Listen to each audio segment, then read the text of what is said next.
Good counsel. Lisa, we're good to go? Trace. Mr. Chair, we are recording and you can begin All right. when you're ready. I'd like to call this Metro Plan meeting to order. Good morning and welcome to the Metro Plan Orlando MAC meeting.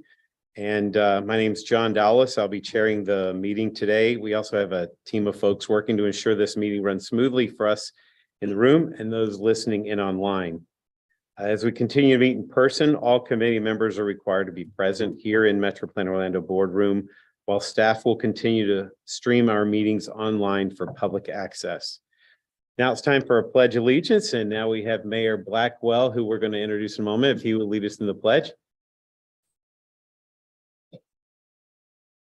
I pledge allegiance to the flag of the United States of America and to the republic for which it stands, one nation, under God, indivisible, with liberty and justice for all.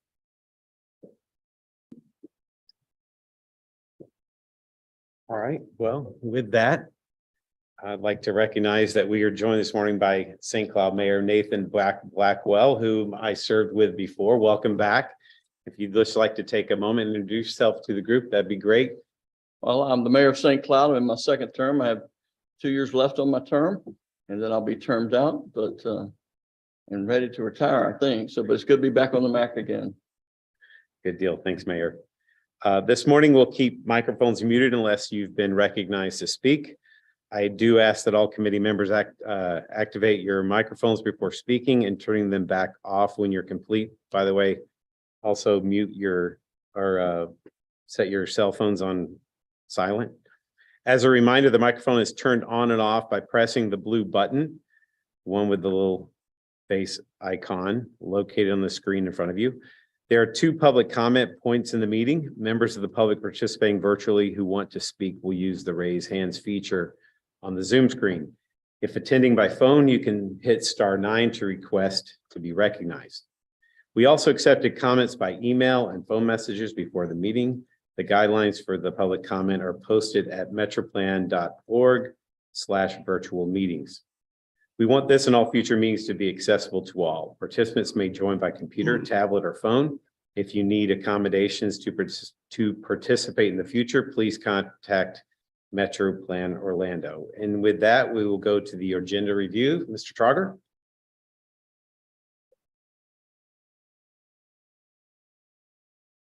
Good morning, Mr. Chair, MAC members. I do have a few announcements before we talk agenda review. I'm sure we got a couple emails this week, saw a few things in the news with some good transportation mobility announcements. I'm sure many of you received the governor's announcement, and as it relates to our area, I-4, those improvements in South Osceola County, as well as that Point Siena Parkway. So this is good news. We're going to be following those through the legislative session. And more to come as it relates to our plans, but both of those projects are in our long-range plans. So this is a good news to see those projects expedited. You also probably received an email from us or saw on social media that Metro Plan Orlando was also awarded the Safe Roads and Streets for All Regional Action Plan grant. We received $3.7 million as a region to conduct a regional and municipal safety action plans for all of our partners. So we did receive a little less than we asked for, but we still think we have plenty of funds to do what we set out to accomplish. So again, this is just this is the news, the announcements. We'll be doing some budgeting updates because they are fiscal 22 funds. So we'll be taking care of that as staff over the next month or so. But as we receive more information from USDOT, we'll be coordinating with you as well as your city managers and city planners to get that work underway as soon as possible. So really good news. No, not grant money. This is, and I will say, we have to have the action plans. Having these certified action plans allow us or makes our region and makes your municipalities eligible for other funds for implementation grants, which is really those construction funds.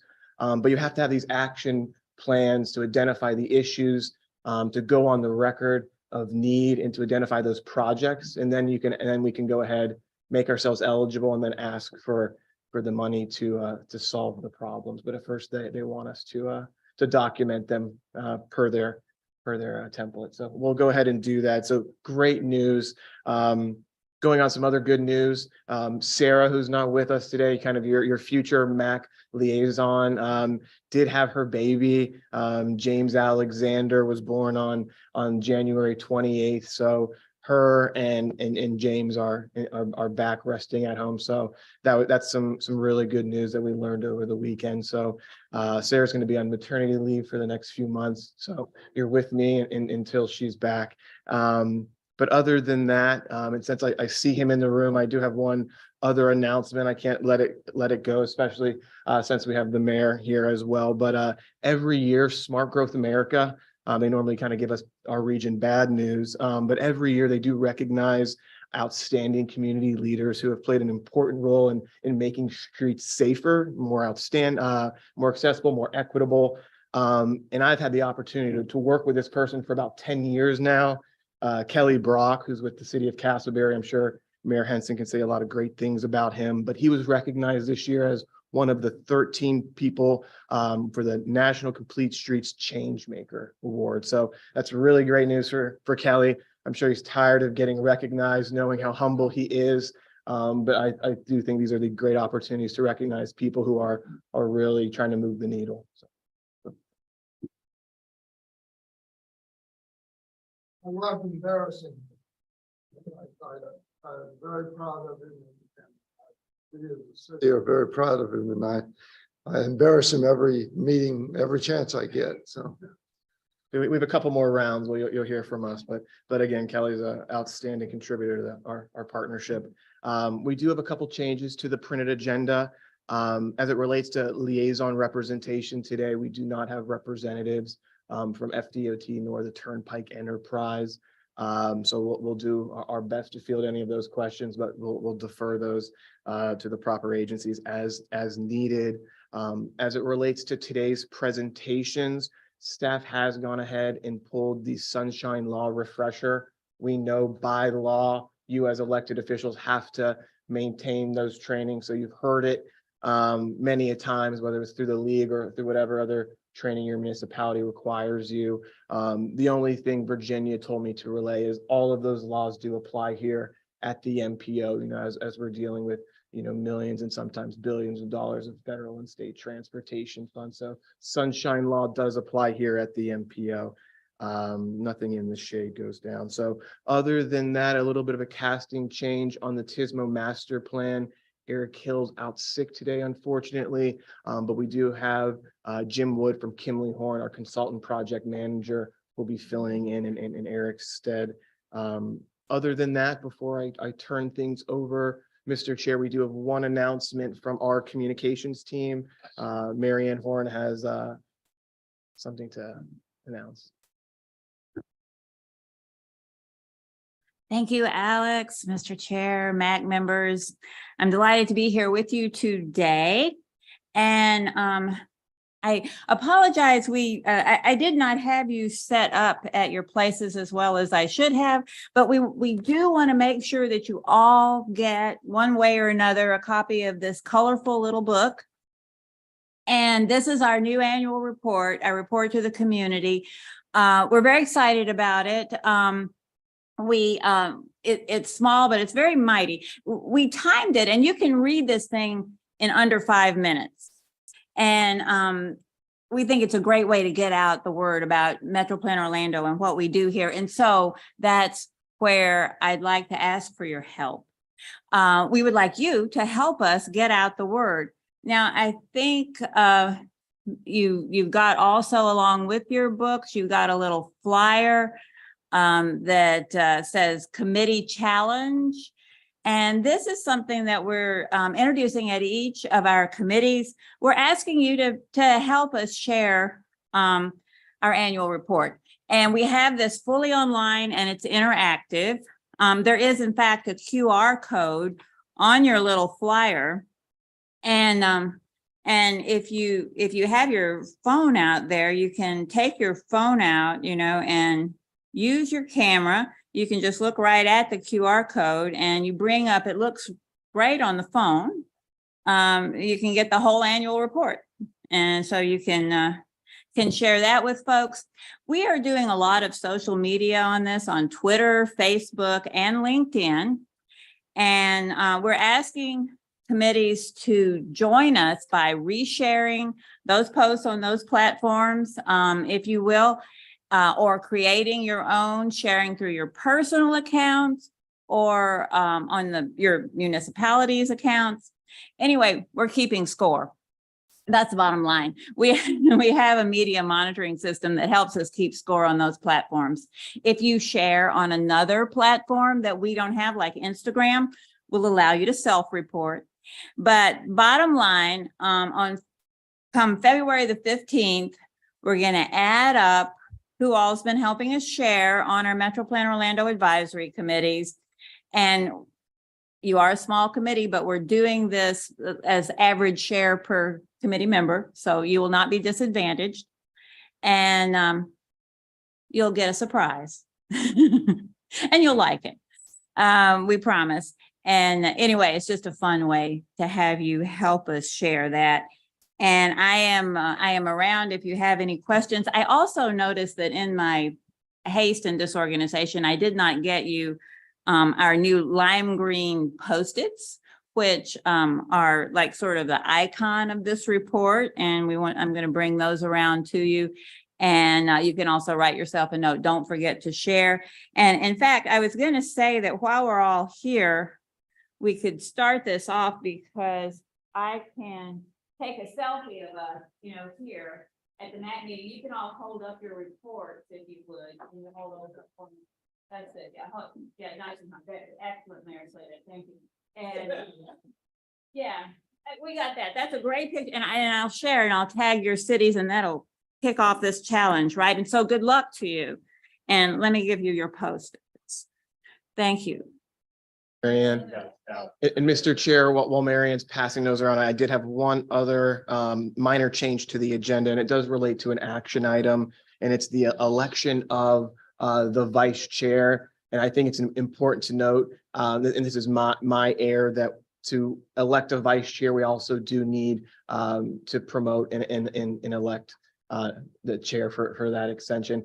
So as we get into that action item, I'll talk more to that and why we have that action item on the agenda today. But that is the only change we have to the printed agenda. And with that, we'll turn things over to call roll. I'll ask all committee members to keep microphones muted until called. Please say here or present when your name is called. Anderson, Here. Blackwell, Here. Davitt, Dowlis, Here. Firstner, Here. Foraker, Here. Gardner, Guthrie, Here. Henson, Here, McCann, Ramos, Sackett, Here. Sladek, Here. Smith. Here. Mr. Vice Chair, we have a quorum. Thank you very much, Ms. Goldfarb. Okay, next item is public comments on action items. Do we have people who want to speak to any items? If so, please use the raise hands function on your screen or press *9 on your phone keypad. When we call on your name, the host will unmute your microphone. You will see a button pop up that says the host wants to unmute you. Accept that prompt to activate your microphone. We ask that you provide your name and address for the record. Please hold your comments to 2 minutes or less. Are there any comments at this time? There are no hands raised on the virtual side, Mr. Vice Chair. And are there any written comments that were submitted before the meeting? We have not received any in the meeting. All right, well, moving right along to agency reports. We have a couple folks missing, but let's go ahead and hear from Links. Mr. Johnson? Hey there, good morning, everyone. This is Cody Johnson with Links. I have a very brief update for you all this morning. Speaking of ridership, we're averaging about 56,653 for weekly ridership, weekday ridership. That's up about 20% from February 2022. And we're currently sitting about 72% of pre-pandemic ridership. So we are still continuing to see that trend upwards with ridership increasing. We actually had our highest Saturday ridership on December 3rd. So ridership is still improving from COVID levels. Several ongoing agency projects. I want to point out the Link system-wide survey. I know I've spoken about it in previous meetings, but that's still ongoing.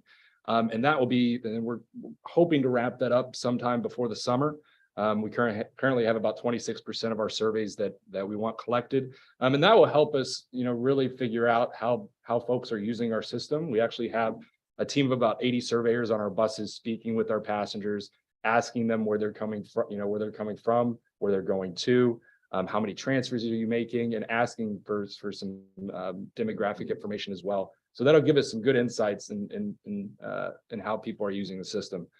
We're currently working on our major update for our transportation disadvantage service plan. We're working obviously with Metro Plan on that. Over the next week, we're holding 3 separate community meetings, public comment meetings in Orange County, Seminole County, and Osceola County. But other than that, that's it for me. We're working on our April service change coming up. So if you have any comments you would like to make, any ideas, please let me know. But other than that, that's it for me. Are there any questions? What, this, and I think I heard this right, disadvantaged service.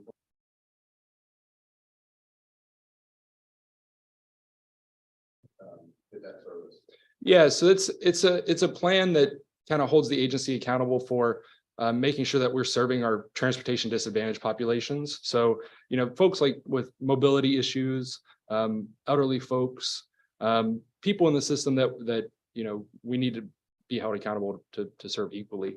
So, but these workshops that we're having in the next week, they're public, so everyone can come to them. And we've been reaching out to several nonprofits and community leaders and making sure that they're aware that those meetings are going on to hopefully have their attendance. So. Quick question down here. You mentioned the April update. How often do you update? Is there a pattern? Yeah. So we do 3 service changes a year. So we do December, April, and then also one in August. And they could be, sometimes they're very minor, adjustments just to, make sure that we're running as efficiently as possible. Some minor schedule adjustments, things like that, all the way to we're adding a new route, just like we did in December, right? So we do that 3 times a year. So, yeah. All right, thank you. We normally do hear from FDOT and Turnpike there. I think there's some conflicts in terms of scheduling.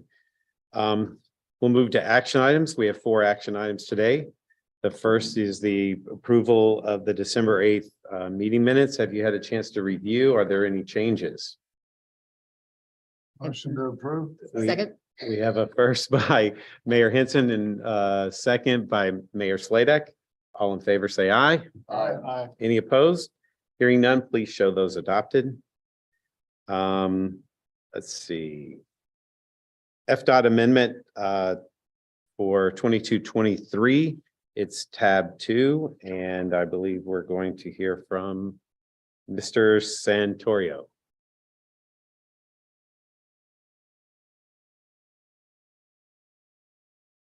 Good morning, Mr. Chairman and committee members. My name is Jason Sartorio, Transportation Planner with Metro Plan Orlando, and I'll be taking over for Keith Caskey as the man at the podium. Those are big shoes to fill. I've been told. Thank you. This morning, I have a total of 9 tip amendments for you. Additional information regarding these amendments is located in tab 2 of your agenda packets. To start off with, we have 3 amendments for transit projects and services through the Section 5310 program. Recipients of these funds for fiscal year 2022-2023 include Links, Aspire Health Partners, and the Opportunity Center, Inc. In addition, we have 2 amendments due to increases to construction cost estimates. The first is for a bridge replacement project on Buck Road over the Little Econ River in Orange County. And the second is for construction of a section of the Shingle Creek Trail from John Young Parkway to Pleasant Hill Road in the city of Kissimmee. Finally, we have 4 new FDOT projects. The first of these amendments is for a district-wide operational safety project for cameras for pedestrian and bike detection on movable bridges. The second and third of these amendments are for operational safety projects to add rumble stripes at various locations and roadways in Orange, Osceola, and Seminole counties. And the last of these amendments is for a project that received federal grant funding to implement the National Electric Vehicle Infrastructure Program. The project will deploy direct current fast charging stations along alternate fueling corridors. Specifically, phase one of this project will include a location along I-4 in Seminole County at mile marker 104. As I mentioned earlier, additional information regarding these amendments is located in tab 2 of your agendas. With that being said, unless there are any questions, we are asking for your recommendation of approval of these amendments. Thank you. Any questions? Do Oh, we- Mark 104, is that just the rest stop right there in Seminole County? For the EV charging station? It's I believe it's the exit for 1792. And yeah, Sanford. Yep. And DOT, from our discussions with them, have not determined site specific. They just received this award and they know the sites will be in Seminole County. Any others? Do we have a motion to approve? Commissioner Sackett made a motion to approve. Do we have a second? Second, Mayor Sladak. All in favor, say aye. Aye. Any opposed? Hearing none, please show that adopted.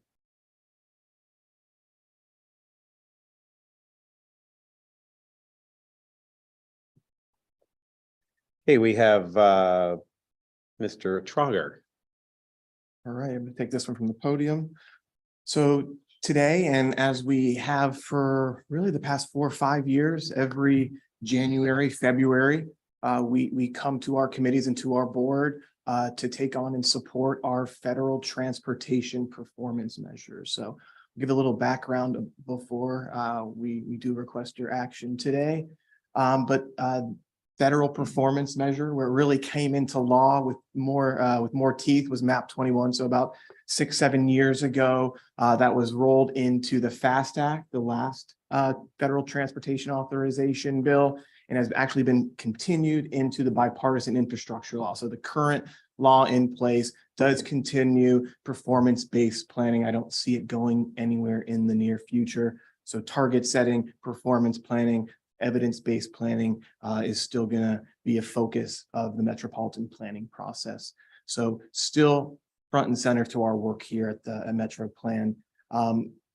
Federal Highway does look at our performance, and we are doing well as it relates to our federal performance measures, which I'll get to that in a second. And we do monitor that through our Tracking the Trends program. It's really our congestion monitoring program. But we do track all of these performance measures and a lot of other indicators that indirectly affect transportation mobility performance.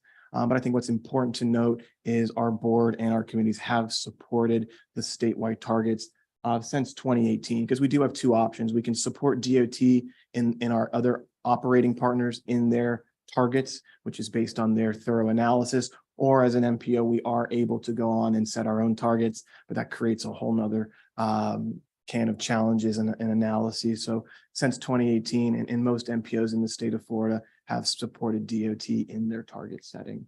So there's 5 target areas: safety, bridge, and pavement condition, which really focuses on interstate and state highway system pavement asset conditions, travel time reliability on the interstate highway system, as well as on the state highway system, transit asset management. So that's looking at transit vehicles, transit facilities, the transit infrastructure. What do we have? How are we taking care of it based on its useful life? Transit safety and system reliability. So those are subsets of the Vision Zero safety, but also focuses on mechanical reliability of the transit system. So I'm going to go through each of these 5 measures. First and foremost, the safety. These are the safety performance measures. As you can see, quantities and rates of fatalities and serious injuries, and those for our most vulnerable users as well. Since 2018, our board has adopted a Vision Zero or a Target Zero at that time, but zero across the board is our target for all things safety. As it relates to bridge and pavement condition, again, this is applicable only to the interstate highway system and the non-interstate NHS, which is really our state highway system of functionally classified roads. So collectors and above. So none of your local roads count as part of this analysis. What I can say here is the state of Florida has a really strong resurfacing maintenance program. They take the money off the top, so they're taking care of their assets. So and with I-4 reconstruction, we're seeing really strong or really good pavement asset conditions. And a lot of that, again, is based on DOT's maintenance program funds coming off the top versus the bottom. And if you've traveled to other states, you've probably seen very infrastructure conditions. Travel time reliability as well. So we're looking at 2 and 4 year targets here. Obviously, the pandemic is in these years of our analyses, but we're still under our targets, well within even, some of the margin of error associated with those reduction in trips with the recession. But those are things, with the pandemic, and those are things that we're going to be tracking. As things are kind of on the up and up again, how reliability changes, how safety and some of our other indicators, as, things recover.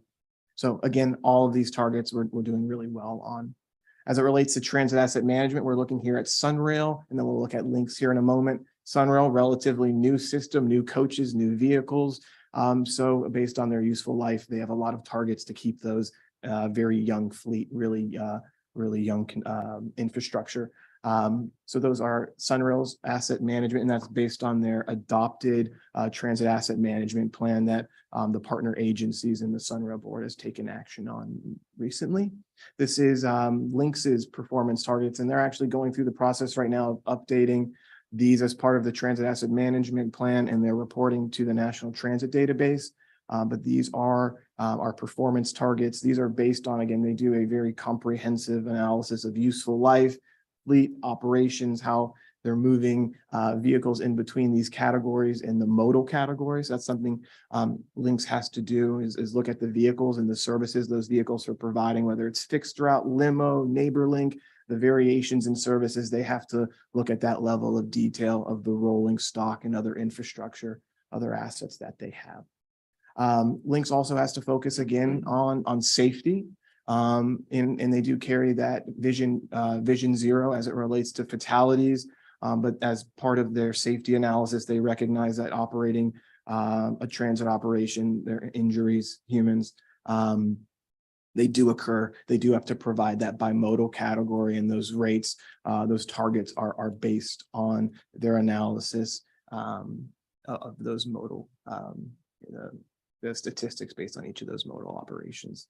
And then system reliability, the one at the very bottom there, that one focuses on mechanical failure. So that's when you see the bus stranded on the side of the road there. So that's, they're going on a little over 14,000 miles on average between that when that mechanical failure is occurring.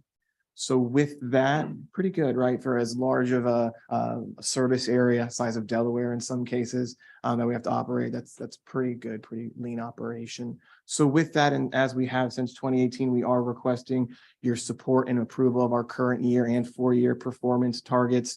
And these are, and we adopt these by resolution, and as you can see in your agenda packet. So with that, we are requesting your support and approval today, and I'll answer any questions that you may have. Any questions? Is Links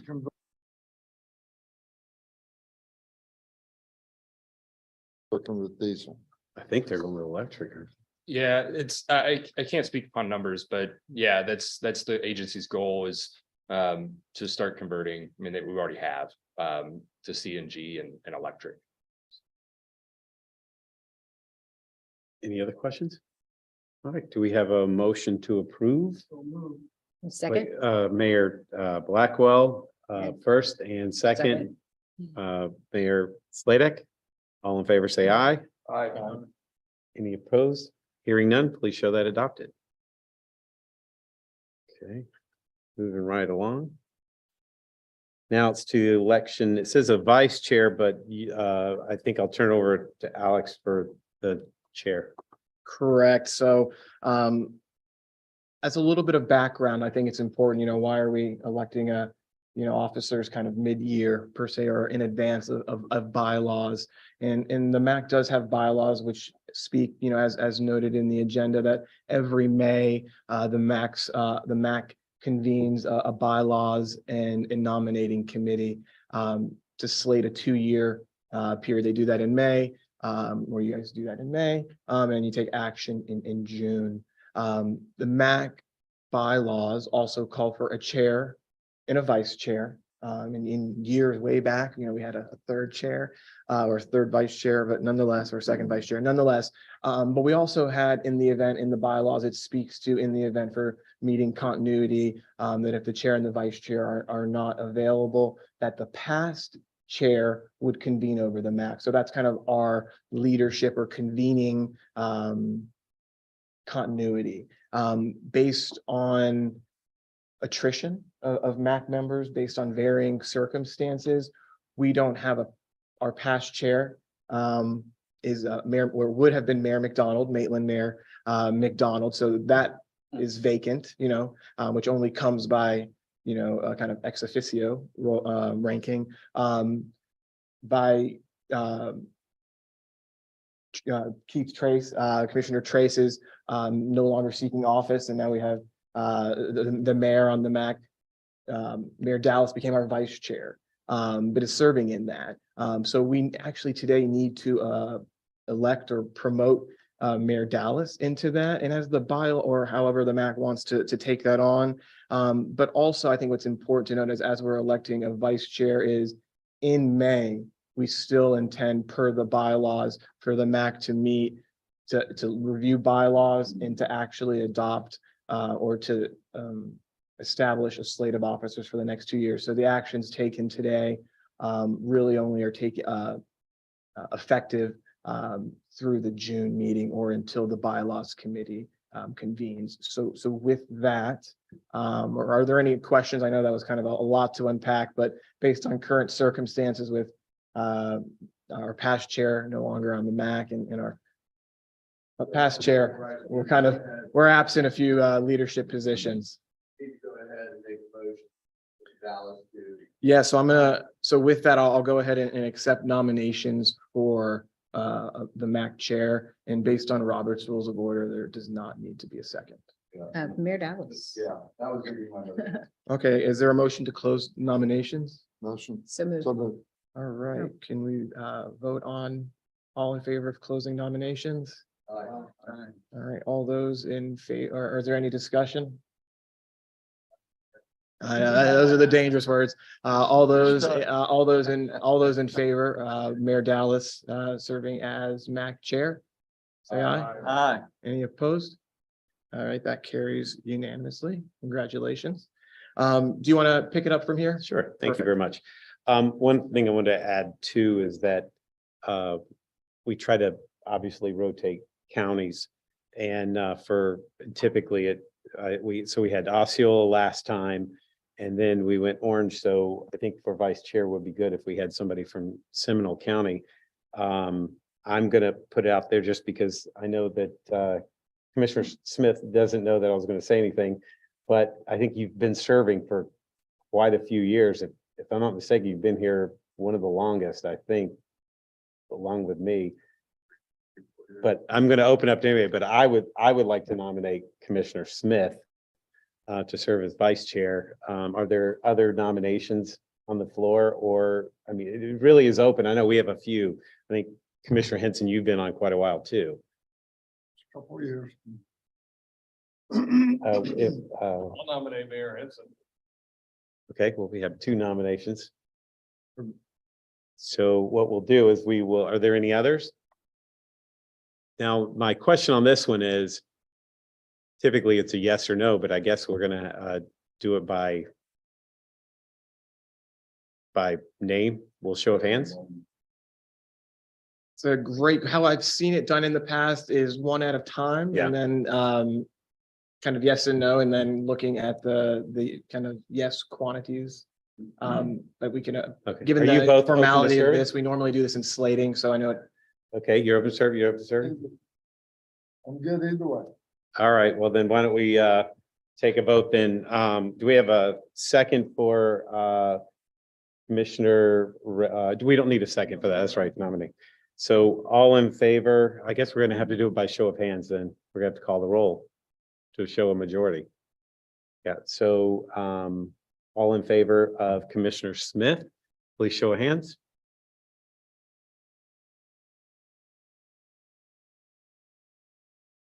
You counting? I was gonna say, for the record, that's all but Commissioner Guthrie and Okay, and Mayor Foraker. by a show of hands for Mayor Henson. All right, that was, by a. just for the record, that was just for the audio record, that was so probably Mayor Foraker and Commissioner Guthrie. Very good. All right. So for the record, then the majority have elected Commissioner Smith to serve as vice chair. Jordan's in the hot seat. And just as a follow-up item, again, at your May MAC meeting, you will establish a bylaws review and nominating subcommittee, which you'll meet in May. And then you'll report back at your June meeting, where you'll take. This is just through to serve through May. Exactly. All right, great. All right, next on our agenda is, let's see, where are we now? Tismo master plan. Yes, Metro Plan, Tismo Master Plan. I think we have Mr. Wood who's serving. Welcome, Mr. Wood. Morning, Mr. Chair and committee members. I am here today on behalf of Eric Hill. I'm Jim Wood with Kimley Horn. I'm our project manager serving Metro Plan in development of the Transportation Systems Management and Operation Master Plan. Just want to give an update this morning, a briefing. Now, this briefing has been presented for several prior committee meetings, so it's kind of a snapshot in time, and I'll mention a couple of adjustments or things that have happened since this has begun. As I mentioned, Kimley Horn, we're serving Metro Plan in developing this master plan, and steering committee has been an important and integral part of this whole process. I'll talk a little bit more about the membership of that. They have held actually 3 meetings. This shows 2, but we've since the original presentation of this, there was a meeting on January 24th of the steering committee, and I'll talk a little bit about that in a moment as well. These are the steering committee members, primarily those agencies that have a large role with operation, ITS in terms of management and day-to-day care of these types of facilities. Know that as part of this process, we are also reaching out and coordinating with the municipalities for the same types of facilities and issues, operations and ITS. So, but this is the steering committee that meets here in this room, and these are, of course, meetings that are open to the public. First meeting was in June. If Eric were here, he would probably recount his love of the TV show Law and Order and his liking to use the term discovery, because that's really how the approach to this was begun, to really document what is out there, what is the inventory of what operational approaches, agreements, ITS facilities, all of that. So that's the attempt that we're moving through in terms of identifying all that. Talk roles and responsibilities for the steering committee. And then importantly, that first meeting was focused on vision, goals, and objectives. And the intent of this master plan has been really to carry forward and recognize the vision, goals, and objectives of the Metropolitan Transportation Plan, as well as the previously completed ITS master plan. So this vision really defines it, strategically leveraging cost-effective technology and operational improvements to maximize mobility and safety. So often TSMO is seen as in lieu of spending money on larger capacity projects. The goal areas reflect, again, those of the MTP. And within those, there are a large number of objectives as well, but we didn't want to get into the detail of those. Second steering committee in October, we were looking at existing conditions, kind of drilling down more at all of the types of facilities and data that we have available. This reminding again a snapshot in time. So the X's you see for agency data, those are now check marks. And so we are looking at across these various sets of information for the respective agencies. We're working through these TSM&O needs identification, and really important as we communicate with the stakeholders. We've been having interviews with each of the stakeholder agencies to drill down into more of that detail of what is available, what they have. And then the intent here is really to kind of define that bigger universe of needs to start to set up the pathway towards prioritization of projects and then helping to kind of lay the groundwork for what this plan will bring to the next Metropolitan Transportation Plan. This is the overall schedule showing the 3 meetings which have already taken place and 3 that are to come. But this is broken down by the specific tasks of what we'll be going through. This is just another way of kind of viewing that same information, showing progress moving forward. We're actually past the point of regional ITS architecture. We talked about that at our January meeting. And then again, continue with needs. We're kind of moving more specifically now into strategies. March meeting is going to focus on this key piece. It will be a lot of interest. Everybody is how to prioritize and look at the criteria to evaluate projects and programs, and then ultimately setting that up for the meeting in June. So right now, the March meeting date is identified. It's March 28th, and it will be again here in this room. So this reflects the January 24th meeting, focusing on the RITSA and then the work that we're doing on strategies right now. So that was a quick summary of where we are, and we'll be having others of these as we proceed through the process. So, Mr. Chairman, if there are any questions, I'm happy to take them. Any questions? Looks like you got all the info out. Thank you very much. Thank you. Okay. Next is City of Castleberry's Winter Park Drive Complete Street Study. Ms. Tellez, please. Good morning. Happy to be here to share with you our final product here for the Winter Park Complete Streets Corridor. I'm Catherine Tellez with Fair and Peers, and we've been working with the City of Castleberry on this project for about 2 years now, and happy to report it was completed on schedule and on budget.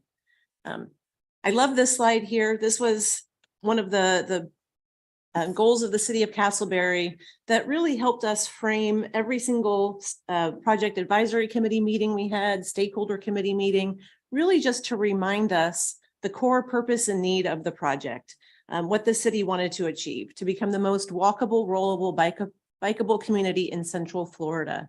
And so, as you're approaching a complete street corridor project, there's always going to be those trade-offs between travel modes. And so we use this core policy to really help guide the overall project. So just to orient you a little, the project is on Winter Park Drive in the City of Castleberry, extending from State Route 434 in the north down to Redbug Lake Road in the south. It's the longest north-south corridor in the City of Castleberry, and a significant proportion of the population lives within a quarter mile of the corridor. So it really is that key north-south spine through the city. So the city had a number of ongoing efforts that were really piecemealing the corridor. And so from funding from Metro Plan, the city was able to take a step back and really develop a cohesive vision for the corridor to help with that continuity and really serve as that complete streets spine. So we started off with an existing conditions assessment. We collected traffic counts, travel speeds, conducted a number of observations, did a collision analysis. No surprise, people along the corridor drive much faster than the posted speed limit.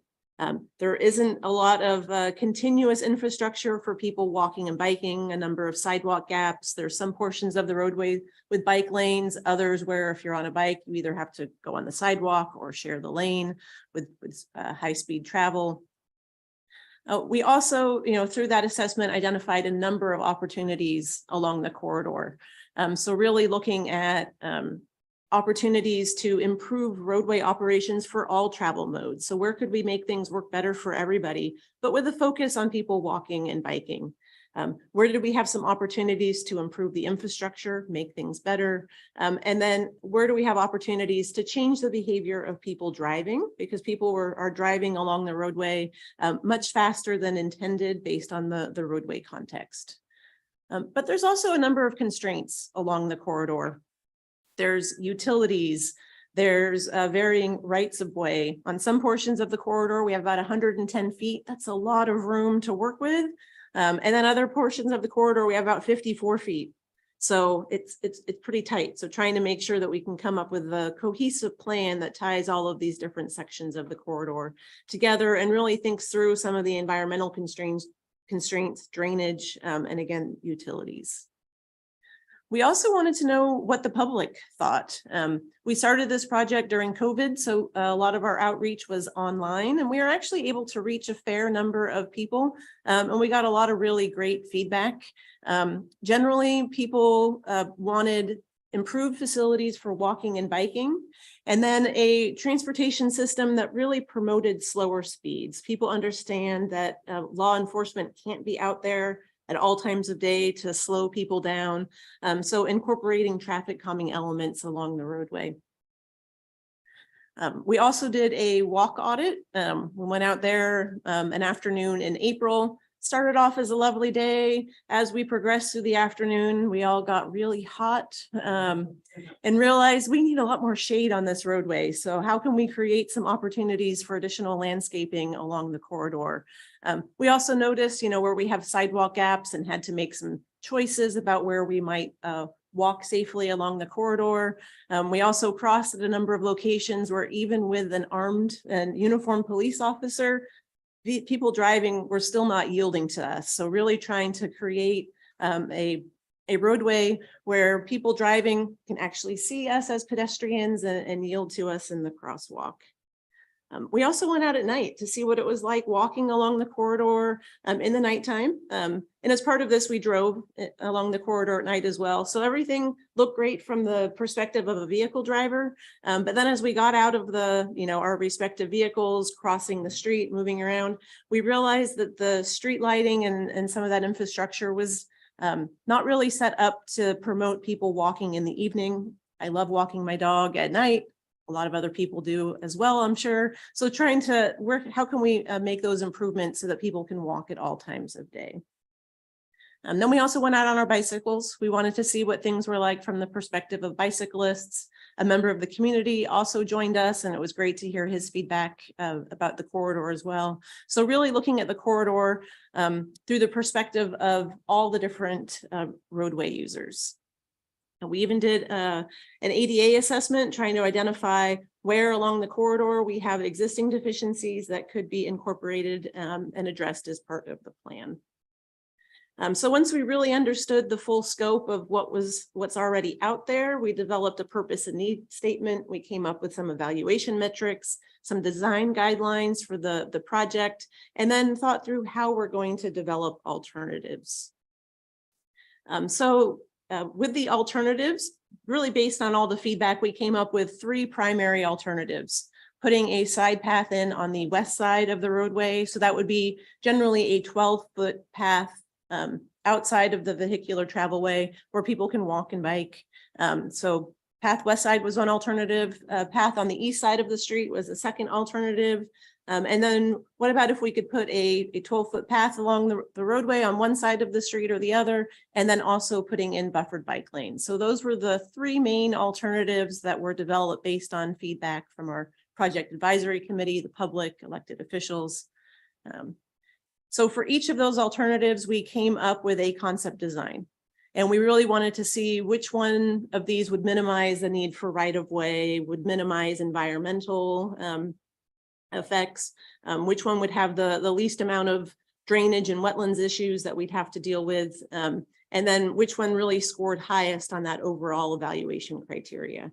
So alternative 2 ultimately was selected as the preferred alternative. So that's putting a side path on the east side of the roadway. The construction cost was generally similar between all of the different alternatives, but the path on the east side connected more parks and schools and then crossed fewer driveways. So that was really one of the deciding factors between the selection of the path on the east side of the roadway. And to help us with that selection, we printed out, it was a 14-foot roll plot. We went to City Hall, got lots of feedback, really wanted to make sure that we were involving lots of people in the process to make sure that the final design really did meet the purpose and need. We had some focus meetings with FDOT and Seminole County, again, wanting to make sure that they understood the purpose and intent, and that for their intersections that we were touching, Kelly and the city wouldn't get to final design And then the other partners raised their hand saying, oh, we don't like that. So we really wanted to make sure that we came up with something that everybody could stand behind. We even got a lot of feedback from the community. So generally people had really no preference on which side of the street that the path should go on, but they did want more traffic calming elements incorporated into the plan. And there was a lot of conflicting feedback on roundabouts. We even posted this on social media. We had some really great Facebook dialogue, and it seemed generally about half the community really wants roundabouts. The other half of the community, not so sure.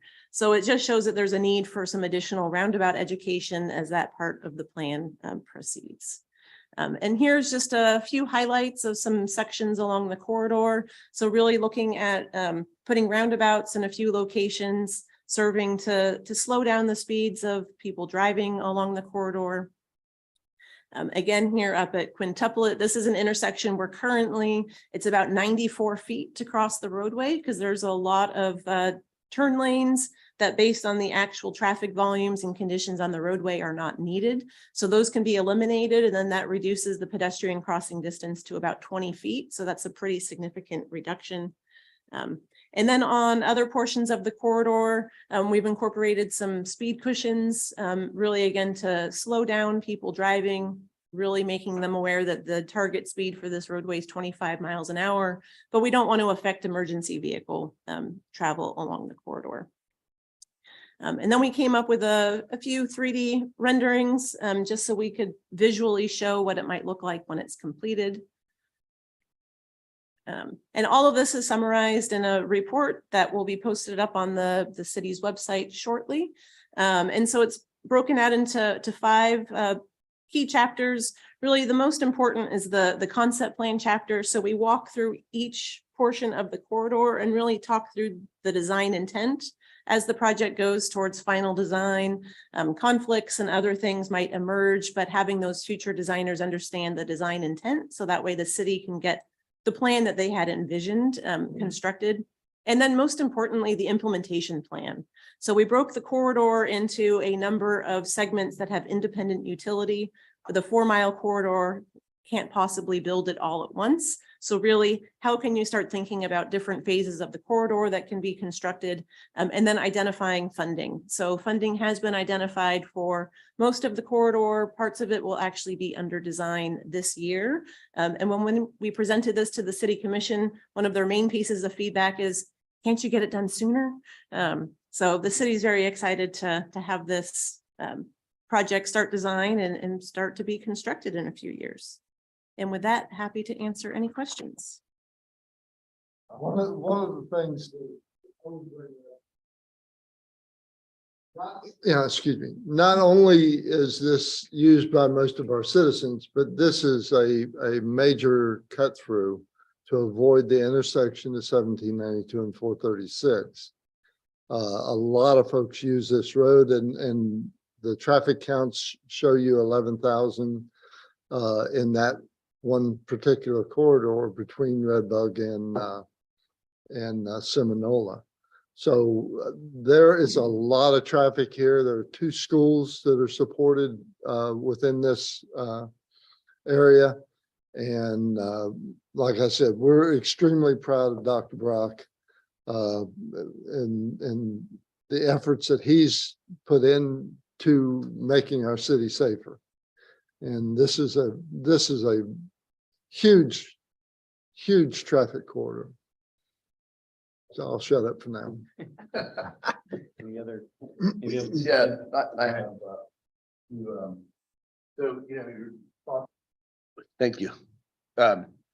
One is, I guess the question I would have is, any potential for like a rest stop, little thing for shade or water, or even with your water fountain, maybe a little dog bowl or something for people walking, and you're getting hot in, June, July, August, September sun, that there would be a little stop. So we did identify the potential to put in some wayfinding elements and street furniture, as you mentioned, so a place to sit. And then some ideas for landscaping as well. So those are incorporated into the plan. And there's a number of turn lanes that we've recommended be eliminated. So that does free up a lot of space to put some of those amenities.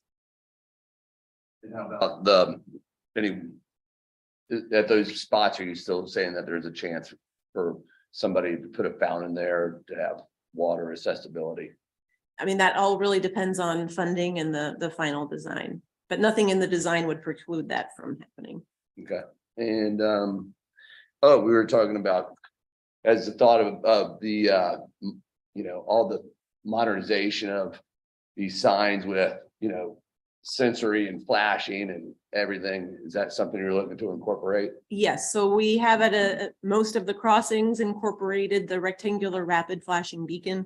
So where the pedestrian or bicyclist can push the button, and that's been shown to increase yielding rates pretty significantly. So those are all along the corridor. Thank you. Any others? How long is the corridor? It's about 4 miles. 4 miles. Okay, you can bike or walk that water. It's cool. I bike everywhere. Did you come here this morning? I-4 bike now. Any others?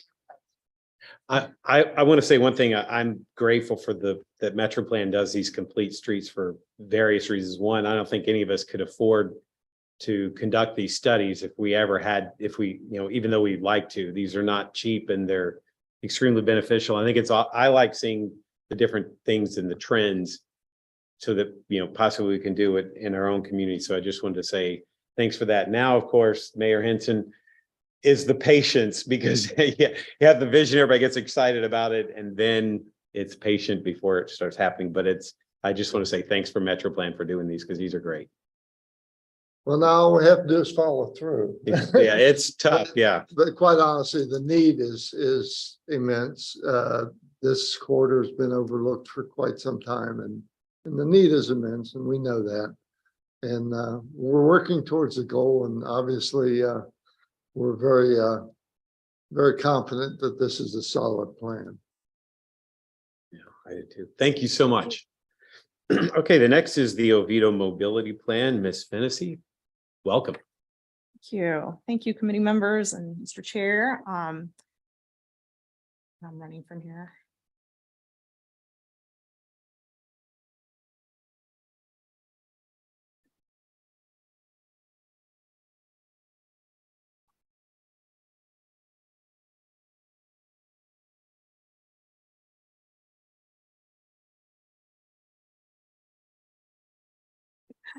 Thank you. I'm Roberta Fennessy. I'm the Director of Planning and Design at VHB, and I'm here today to share with you guys a summary of work we've just done, 10-year mobility plan. So the City of Oviedo's 10-year mobility plan is a comprehensive plan that really addresses two of the primary challenges facing the city concerning congestion and connectivity and multimodal access. And at its essence, what it aims to do is to provide a prioritized list of the capital improvement projects, programs, and other strategic initiatives aimed at enhancing mobility throughout the city. This plan was funded by Metro Plan at the City of Oviedo's request. And VHB was also under contract with the city to update its comprehensive plan. So there was lots of synergy and alignment between updates to the comp plan and the work that went into this plan.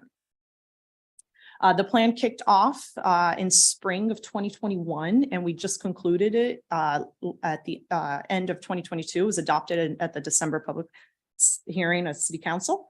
And during the plan's development process, we engaged with the local community as well as city leadership.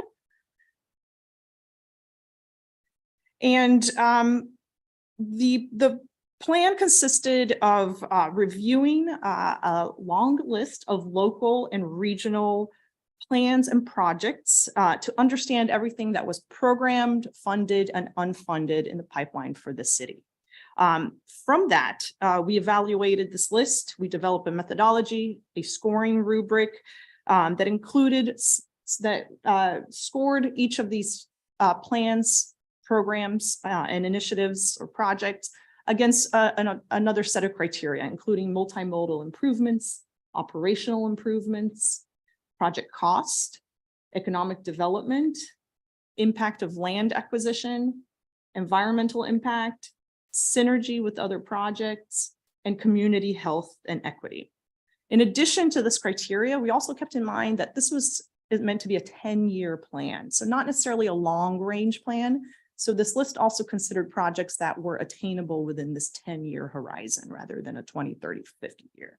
So that kind of further helped us evaluate and prioritize the project's importance.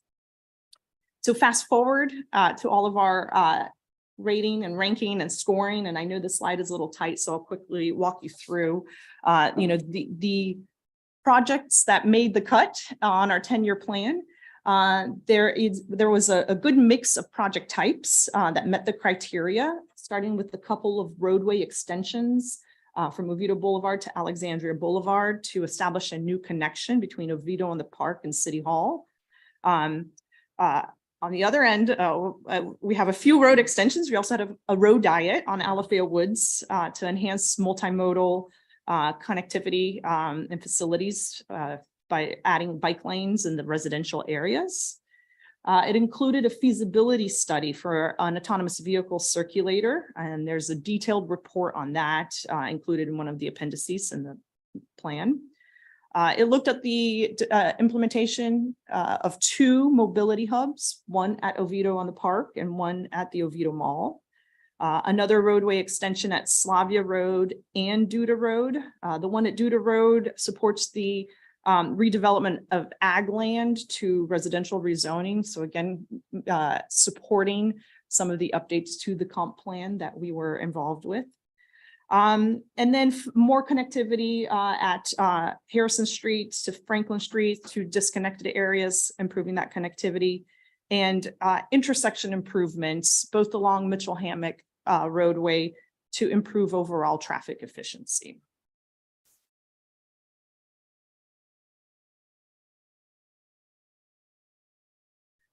In addition to projects, the plan also recommends programs and identifies that these can be achieved through funding partnerships or an annual operating budget in lieu of a capital improvement program.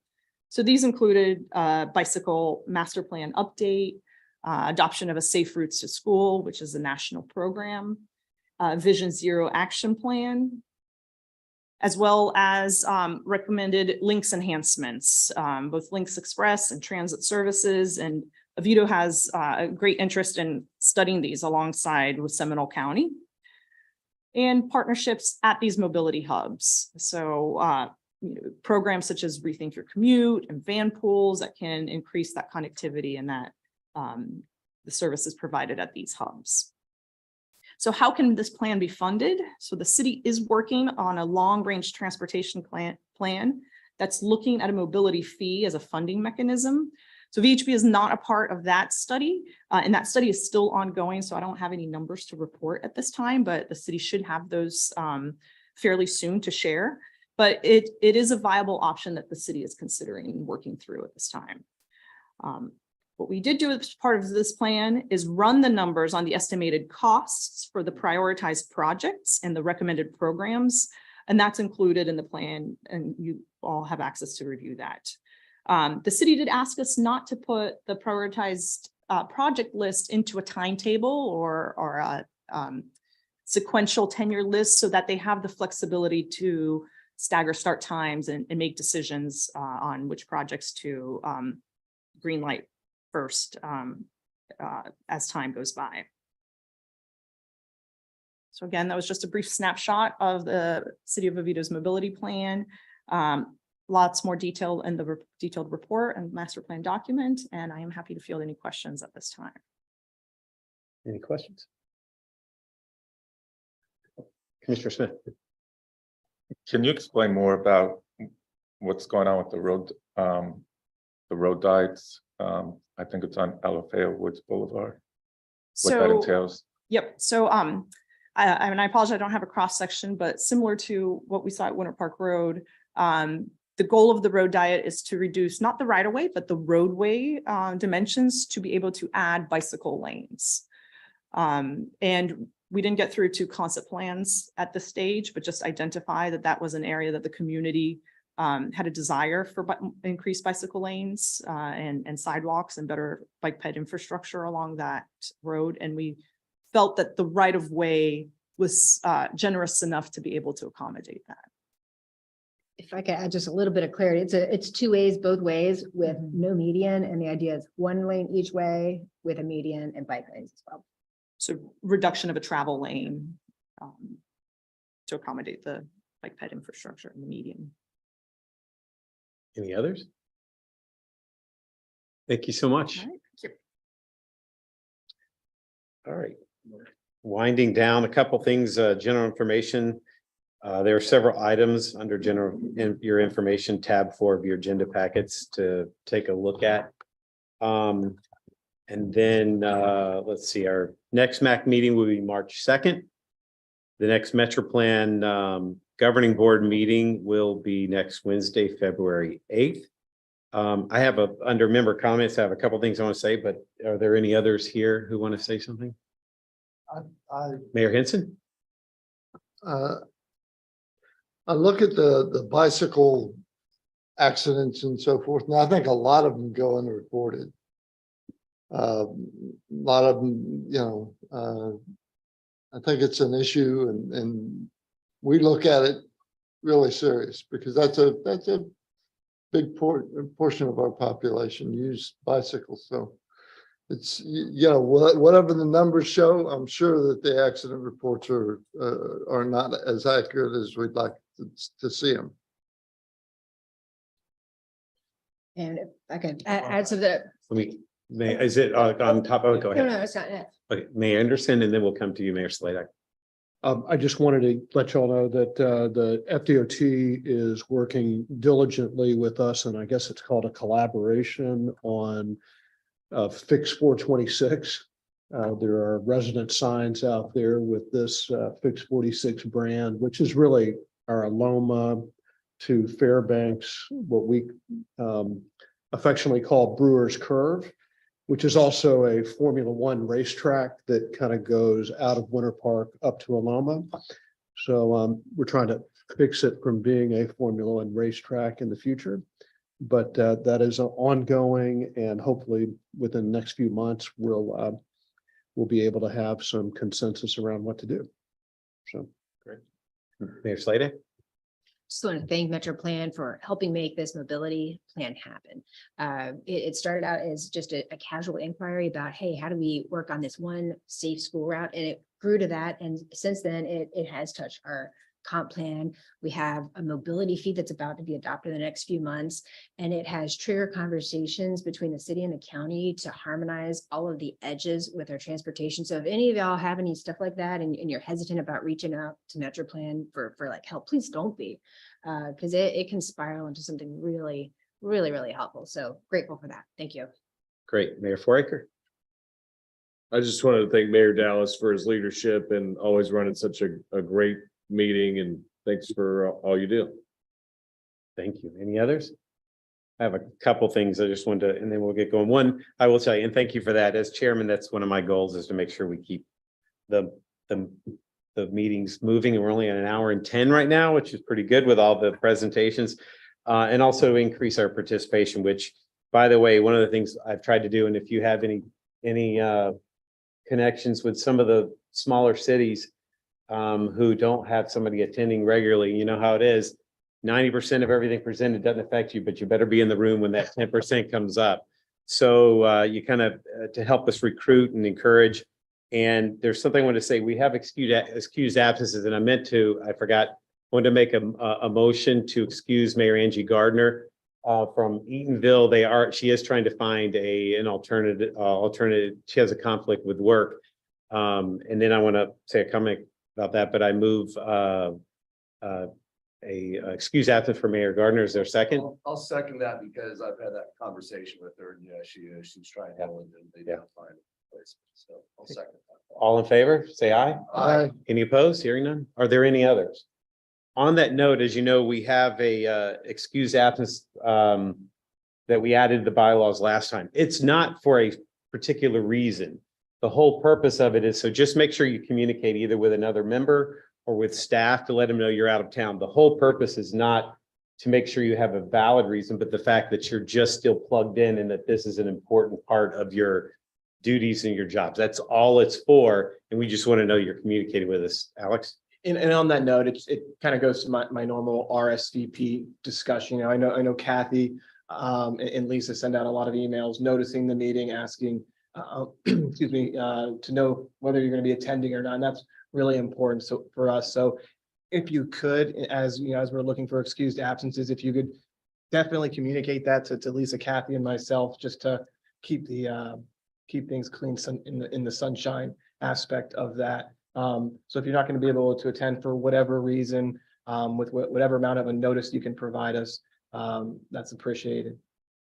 Great. And just one last announcement that might be of interest to Orange County municipalities. Orange County is having a household hazardous waste drop off this Saturday.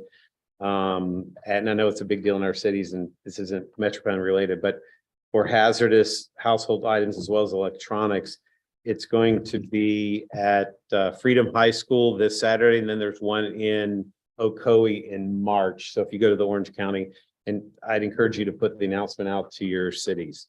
All right, that's all I have. Do we have a motion to adjourn? Mayor, we do have one last round of Oh, public comments. sorry about that. We have a public comment? There are no Just to- hands, We just need to go through the process. there are no hands raised on the virtual side, Mr. Chair. All right, great. Thank you very much. Okay, we have a motion to adjourn. We have a second. Second, all in favor, say aye. Aye. Thank you.